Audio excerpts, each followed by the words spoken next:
Bom, em clima de campanha eleitoral, o presidente Lula disse que o governador aqui de São Paulo será seu adversário nas eleições do ano que vem, quando pretende concorrer a um quarto mandato, né, à frente da presidência da República.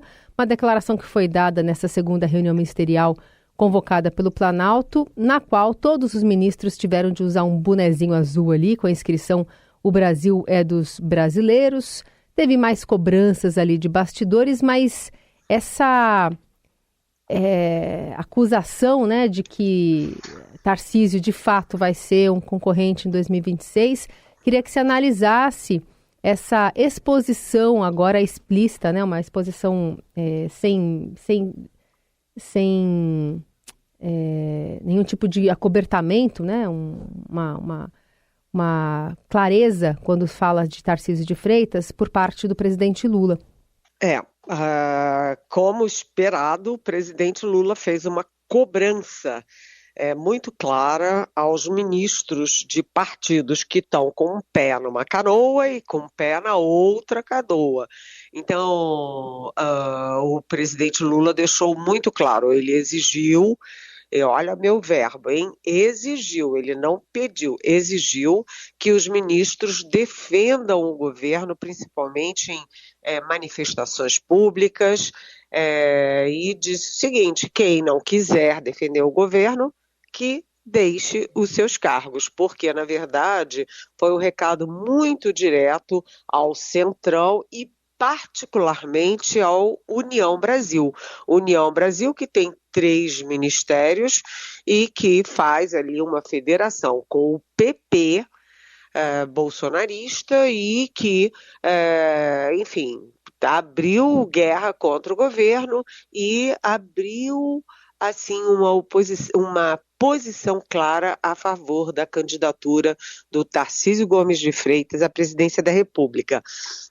Então, o presidente Lula, como você disse, né, essa foto ficou bem interessante, todo mundo com um boné azul bem forte, um azul celeste assim forte, escrito "Brasil é dos brasileiros", todo mundo, inclusive ele com um bonezinho, e ele admitindo que o adversário dele em 2026 vai ser o Tarcísio, ou seja, ele fez 2 admissões ontem, uma de que ele é candidato sim, né? E segundo, que o adversário na mira, o adversário dele é o Tarcísio Gomes de Freitas, e ele deixou claro nessa reunião que todos os ministros que fazem parte, portanto, do governo têm que tomar uma posição, ou uma canoa ou a outra canoa, não dá para ficar com um pé nas duas.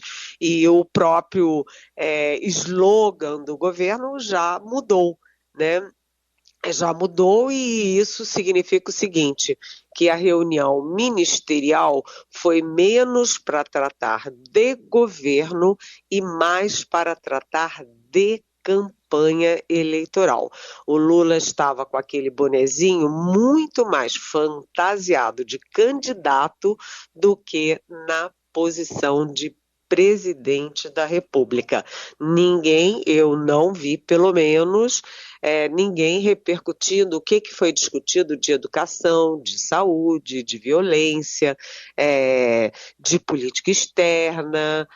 Não vi nada disso, né? O Geraldo Alckmin, por exemplo, que é o vice-presidente da República e é o ministro do Desenvolvimento, está negociando com o México a abertura de mais mercado para produtos brasileiros para o México. O México que passou a ser o segundo destino das carnes brasileiras. Mas o Lula, enquanto o Geraldo Alckmin está no México trabalhando, o Lula está em campanha, em palanque.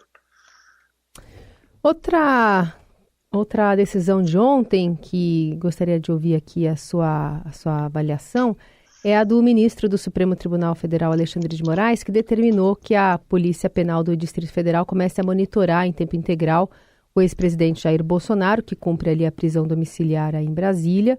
Moraes afirmou que há risco de Bolsonaro tentar fugir mesmo nos próximos dias que antecedem o início do seu julgamento.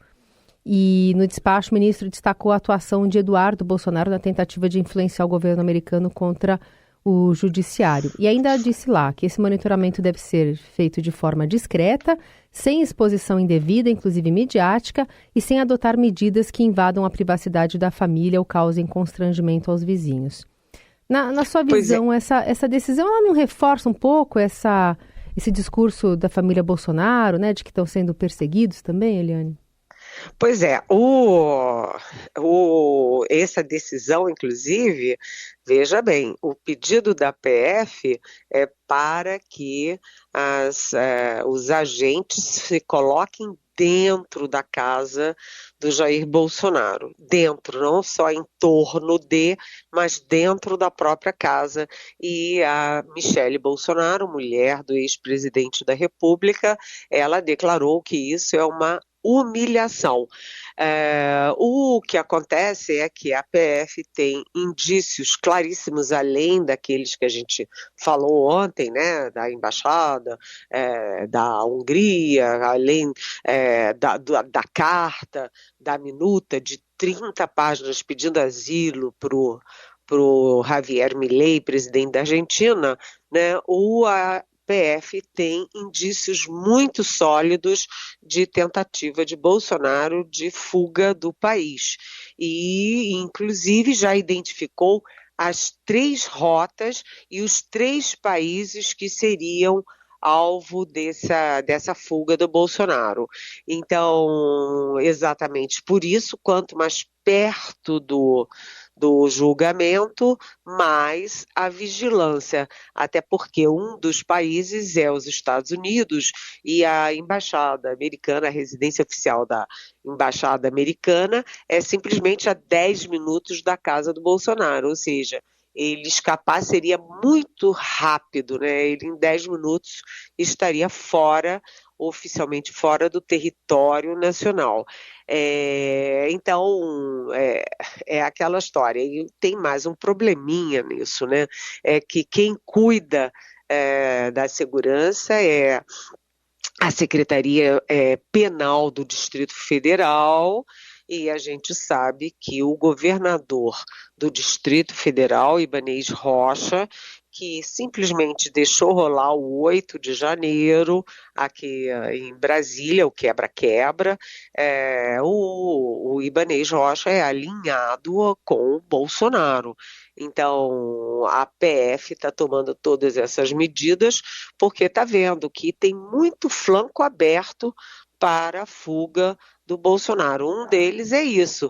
E se houver ali vamos dizer assim, uma mãozinha amiga do governo do Distrito Federal. Então, isso quanto mais perto do julgamento, mais a vigilância aumenta e mais a tensão política também aumenta, né? A gente volta a falar aqui com a Eliane Cantanhede sobre esse pacote de segurança pública que está sendo desidratado. É um pacote que a gente tratou mais cedo aqui até com uma entrevista com o Coronel José Vicente, que é secretário nacional de Segurança Pública, nesse contexto de enfrentar facções de crime organizado, governo que decidiu também desidratar esse anteprojeto antimáfia, que pretende mandar ali para o Congresso, excluindo do texto final a criação de uma agência nacional de enfrentamento às organizações criminosas. É um órgão que constava na minuta final do projeto, entregue na semana passada ao ministro da Justiça, Ricardo Lewandowski. O Estadão traz, a apuração do Marcelo Godoy, a apuração de que a decisão de recuar dessa criação da agência atende à pressão da Polícia Federal, que temia que o novo órgão conflitasse com as suas atividades. E aí, assim, a avaliação, pelo menos do José Vicente aqui, Eliane, é de que, para além das forças contrárias e eficientes, dos criminosos, esse corporativismo está jogando contra o endurecimento, no final das contas, de enfrentar ali as facções do crime organizado. A própria PF enfraquece, faz parte desse mecanismo de inanição que a gente está vendo aqui no Brasil para enfrentar essas organizações. Da parte política, o que você vê daí? Pois é, o pacote original anti-violência, né, o pacote da segurança pública que foi apresentado pelo Ricardo Lewandowski, o ministro da Justiça, aliás, o ministro da Justiça que também teve o seu visto para os Estados Unidos cassado pelo Donald Trump, o que é um escândalo, né? O governo Donald Trump retirar o visto americano do ministro da Justiça do Brasil, né? O Lula reclamou ontem na reunião ministerial. Mas, enfim, o Ricardo Lewandowski apresentou ao Congresso um pacote da segurança pública, unificando, né, as ações federais, estaduais, municipais, e os governadores todos se sentiram cheios de dedo ali, dizendo o governo federal quer ingerência nos estados, etc. Já foi a maior confusão, demorou 2 anos para que o pacote chegasse a um termo comum, a um consenso. Agora tem esse novo pacote, que é o pacote de combate enfim, às organizações criminosas. É um projeto de lei antimáfia. E agora não são os governadores, não. Quem está fazendo lobby contra é a própria Polícia Federal. O editorial hoje do nosso Estadão diz que o governo vacila e as máfias agradecem. Eu concordo integralmente, e é o seguinte: o grande mérito desse projeto, ao qual o nosso Marcelo Godoy teve acesso, é reconhecer a gravidade do problema. Né? Não é possível o PCC, o Comando Vermelho, essas facções cresceram em poder bélico, econômico, estão infiltradas nos poderes executivo, legislativo, judiciário, sabe? É preciso agir, né? Mas se esse é o lado bom da história, quer dizer, o governo tomando providências, a sociedade tentando reagir, né, o fato é que desidrata muito o projeto, a espinha dorsal do projeto, a exclusão de uma agência nacional, né, porque a Polícia Federal, que fez aí um pretexto muito rastaquera, dizendo que falta recursos, que isso ficaria muito caro e que era preciso esperar a reforma administrativa. Na verdade, nua e crua, a Polícia Federal está com medo de perder poder para o Ministério Público. Essa briguinha da Polícia Federal com o Ministério Público é antiga, há décadas que eu acompanho a ciumeira do Ministério Público com a Polícia Federal, desde a Constituinte, já vem uma discussão intensa sobre até onde um vai, até onde o outro vai, quem investiga, quem não investiga, quem toma os depoimentos, quem não toma. E agora, exatamente por isso, a Polícia Federal, com medo de perder poder para o Ministério Público, bombardeia a criação de uma agência nacional, que é a espinha dorsal do projeto. Gente, vamos pensar grande, né? Vamos agir grande. Não vamos ficar pensando no nosso naquinho de poder. Vamos pensar o que é importante. Afinal das contas, qual é o inimigo? O inimigo é o crime organizado, né? Essa audácia dessas organizações criminosas fora de controle. Então, se é o Ministério Público e a Polícia Federal, que unam esforços e façam o que tenham que fazer. Eliane, mais um capítulo da novela, né, das relações diplomáticas entre Brasil e Israel. A gente teve o Ministério das Relações Exteriores classificando como ofensas, inverdades e grosserias inaceitáveis as declarações do ministro da Defesa Israel Katz, que você trouxe aqui ontem, né, sobre o presidente Lula. Nessa publicação, Katz chamou Lula de antissemita e apoiador do grupo terrorista Hamas e associou ao líder supremo do Irã, o Ayatollah Ali Khamenei. E aí, para ilustrar essa postagem, o ministro usou uma foto falsa feita com inteligência artificial em que coloca Lula ali como marionete de Khamenei. O tom usado para o Itamaraty, ele aprofunda esse buraco que está as relações entre os países? Pois é, os dois, nem Israel tem embaixador no Brasil, nem Brasil tem embaixador em Israel. É o segundo time que está tomando conta das embaixadas, e isso já é uma sinalização, não, uma sinalização mais que isso, né? É a realidade das relações diplomáticas deterioradas. Aquele post de ontem do Israel Katz, que é o ministro da Defesa de Israel, é absolutamente inaceitável. Eles ridicularizando o presidente do Brasil, o presidente Lula, como se fosse uma marionete ali dos Khameneis lá do Irã.